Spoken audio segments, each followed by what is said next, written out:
तव कथामृतं तप्तजीवनं कविभिरीडितं कल्मषापहं श्रवणमङ्गलं श्रीमदाततं भुवि गृह्णन्ति ये भुविदा जनाः।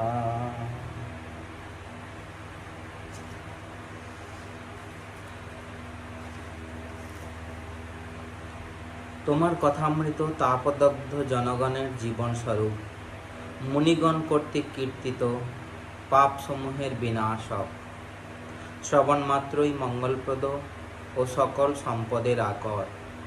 ইহা যিনি বিস্তৃত রূপে কীর্তন করেন, জগতে তিনিই সর্বশ্রেষ্ঠ দাতা। তৃতীয় পরিচ্ছেদ, শ্রীরামকৃষ্ণ জ্ঞান যোগ ও বেদান্ত বিচার।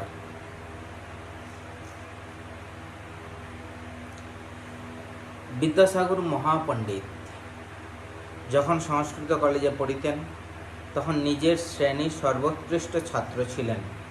প্রতি পরীক্ষায় প্রথম হইতেন ও স্বর্ণপদকাদি বা ছাত্রবৃত্তি পাইতেন। ক্রমে সংস্কৃত কলেজের প্রধান অধ্যাপক হইয়াছিলেন। তিনি সংস্কৃত ব্যাকরণ ও সংস্কৃত কাব্যে বিশেষ পারদর্শিতা লাভ করিয়াছিলেন। অধ্যাবসায় গুণে নিজে চেষ্টা করিয়া ইংরেজি শিখিয়াছিলেন।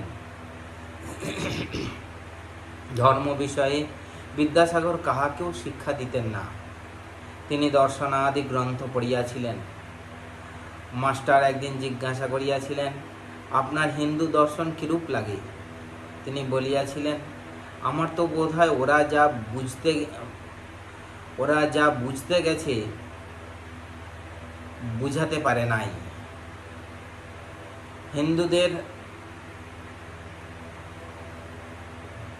হিন্দুদের ন্যায় শ্রাদ্ধাদি ধর্মকর্ম সমস্ত করিতেন, গলায় উপবৃত ধারণ করিতেন। বাংলায় যে সকল পত্র লিখিতেন, তাহাতে শ্রী শ্রী হরি শরণম ভগবানের এই বন্দনা আগে করিতেন।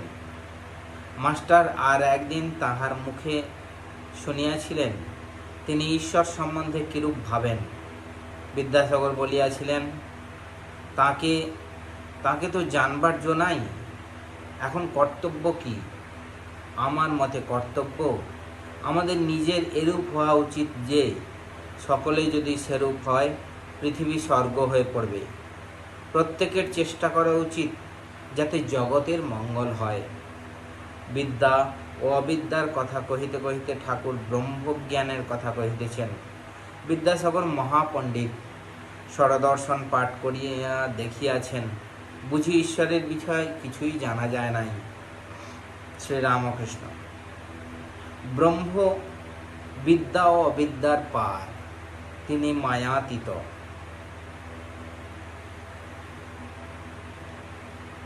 প্রবলেম অফ ইভিল, ব্রহ্ম নির্লিপ্ত, জীবেরই সম্বন্ধে দুঃখাদি। এই জগতে বিদ্যা মায়া অবিদ্যা মায়া দুই আছে। জ্ঞান ভক্তি আছে, আবার কামিনী কাঞ্চনও আছে, সৎও আছে, অসৎও আছে, ভালোও আছে, আবার মন্দও আছে। কিন্তু ব্রহ্ম নির্লিপ্ত।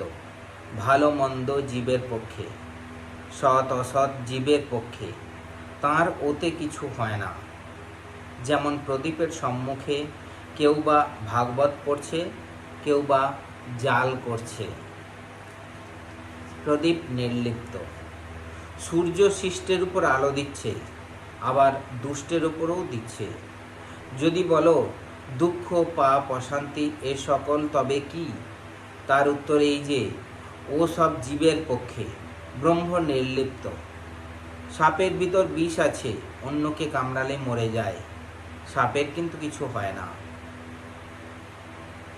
ব্রহ্ম নির্বচনীয়, অব্যপদেশ্যম, দ্য আননোন অফ আননোয়েবল। ব্রহ্ম যে কি মুখে বলা যায় না। সব জিনিস উচ্ছিষ্ট হয়ে গেছে।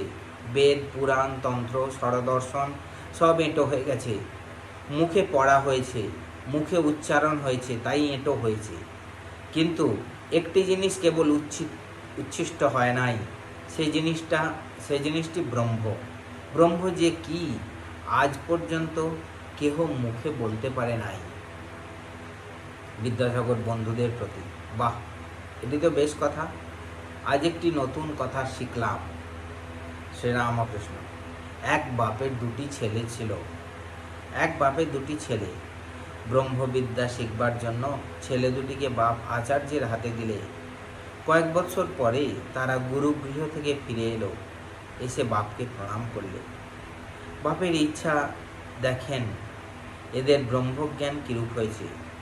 বড় ছেলেকে জিজ্ঞাসা করলেন, বাপ, তুমি তো সব পড়েছ, ব্রহ্ম কিরূপ বলো দেখি। বড় ছেলেটি বেদ থেকে নানা শ্লোক বলে বলে ব্রহ্মের স্বরূপ বোঝাতে লাগলো। বাপ চুপ করে রইলেন। যখন ছোট ছেলেকে জিজ্ঞাসা করলেন, সেই হেঁট মুখে চুপ করে রইল, মুখে আর কোনো কথা নাই। বাপ তখন প্রসন্ন হয়ে ছোট ছেলেকে বললে, বাপু, তুমিই একটু বুঝেছ, ব্রহ্ম যে কি মুখে বলা যায় না। মানুষ মনে করে আমরা তাকে জেনে ফেলেছি। একটা পিঁপড়ে চীনের পাহাড়ে গেছিল, এক দানা খেয়ে পেট ভরে গেল। আর এক দানা মুখে করে বাসায় যেতে লাগলো। যাবার সময় ভাবছে, এবার এসে সব পাহাড়টি লয়ে যাব। ক্ষুদ্র জীবেরা এই সব মনে করে, জানে না ব্রহ্ম বাক্য মনের অতীত। যে যতই বড় হোক না কেন, তাকে কি জানবে। সুখদেবাদি না হয় ডেউ পিঁপড়ে চিনির 8-10 দানা না হয় মুখে করুক। ব্রহ্ম সচ্চিদানন্দ স্বরূপ, নির্বিকল্প সমাধি ও ব্রহ্মজ্ঞান। তবে বেদে পুরাণে যা বলেছে সে কিরকম বলা জানো? একজন সাগর দেখে এলে কেউ যদি জিজ্ঞাসা করে কেমন দেখলে, সে লোক মুখ হাঁ করে বললে, ও কি দেখলুম, কি হিল্লোল কল্লোল। ব্রহ্মের কথাও সেরূপ। বেদে আছে তিনি আনন্দ স্বরূপ, সচ্চিদানন্দ। সুখদেবাদি এই ব্রহ্মসাগর তটে দাঁড়িয়ে দর্শন স্পর্শন করেছিলেন। একমতে আছে তারা এ সাগরে নামেন নাই। এ সাগরে নামলে আর ফিরবার জো নাই। সমাধিস্থ হলে ব্রহ্মজ্ঞান হয়, ব্রহ্ম দর্শন হয়।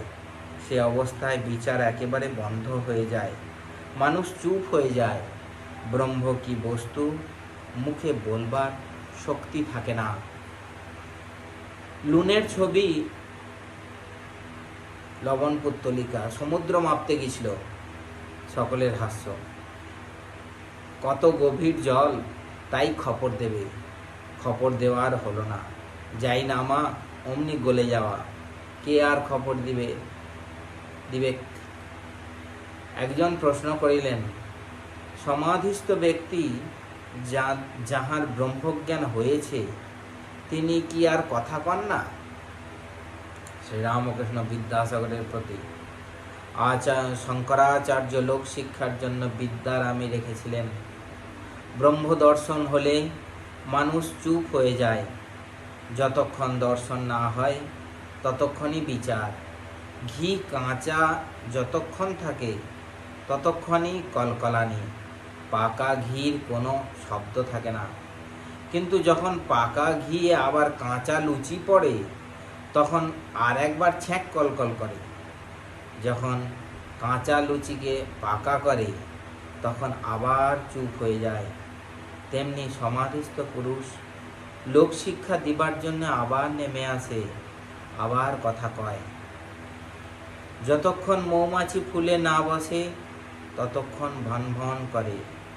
ফুলে বসে মধু পান করতে আরম্ভ করলে চুপ হয়ে যায়। মধু পান করবার পর মাতাল হয়ে আবার কখনো কখনো গুনগুন করে। পুকুরে কলসিতে জল ভরবার সময় ভক ভক শব্দ হয়, পূর্ণ হয়ে গেলে আর শব্দ হয় না। সকলের হাস্য। তবে আর এক কলসিতে যদি ঢালাঢালি হয়, তাহলে আবার শব্দ হয়। ভাষ্য। এই পর্যন্ত থাক, বেশি বড় হলে আপলোড হতে অনেক সময় লাগছে। ওম শান্তি শান্তি শান্তি। হরি ওম তৎসৎ। শ্রীরামকৃষ্ণার্পণমস্তু।